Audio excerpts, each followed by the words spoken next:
was stationed on a secret continent called Orsehland. When I enlisted with the Norwegian Polar Division, I thought it was just another assignment. Icebreakers, subarctic patrols, maybe some classified weather research. I didn't expect Orsehland. The name isn't on any map, not even the classified ones. According to the briefing, Orsehland was a continent tucked beneath veils of magnetic distortion somewhere in the southern hemisphere. Satellites passed over it blind. Planes never reported it. But it was there. We reached it aboard the Njordheim, a silent warship disguised as a research vessel. The ice gave way to black water, and then, out of the fog, the shoreline emerged. Towering green ridges, forests thicker than anything I'd ever seen, and an unsettling hum that seemed to seep out of the land itself. Do not speak of what you see here, Commander Bjorstad warned us. Orsehland keeps its own secrets. We are only guests. That phrase haunted me. Guests. The trees were the first thing we noticed. They weren't normal trees. Their trunks were wide, their bark ridged like overlapping plates, and they stood impossibly tall, some 100 meters high. But it wasn't just their size, it was their posture. They leaned, tilted, as though they were watching us. And sometimes, they moved. The first week, we were stationed at Camp Jotun, a cluster of prefab metal buildings on the edge of the forest. Every morning, the tree line was different. The trees weren't where they had been the day before. No one talked about it. On the fifth night, I woke to a low groan. Not from steel or wind, but from the forest, the sound of 1,000 timbers shifting at once. I pressed my face to the frosted window and saw the tree line ripple like a wave, roots pulling free of the soil. They were walking. Slow, deliberate steps, their colossal limbs dragging across the earth. I wanted to scream but couldn't. They were headed somewhere, deeper inland, moving like a silent parade. The next morning, the commander addressed us. You may have seen movement in the night. If the Skogkonger, forest kings, walk, you will not interfere. You will not follow. They have business that is not ours. Skogkonger. Sentient trees. Giants rooted in another age.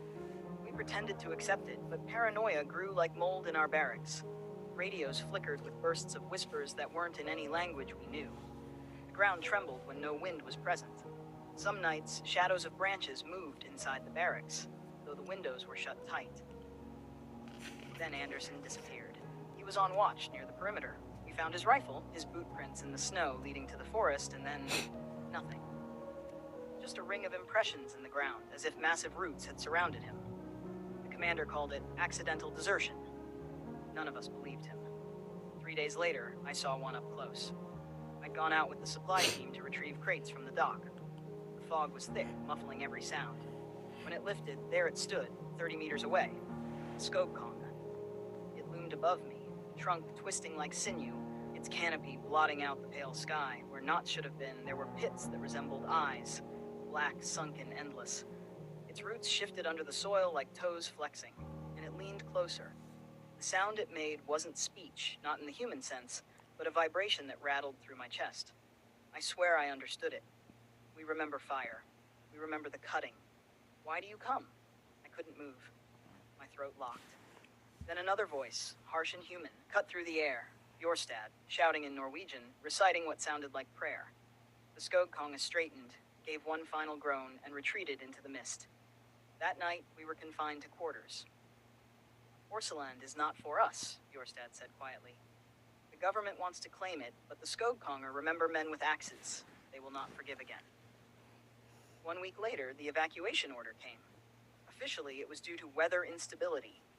Unofficially, half our team was gone, vanished into the forest without a trace.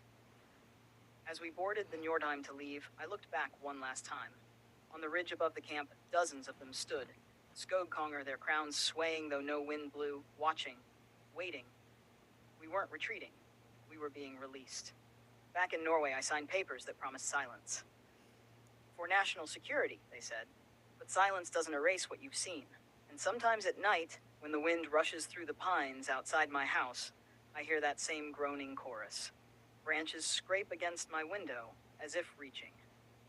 I don't think Orsehland is as hidden as they claim. I think it's already spreading.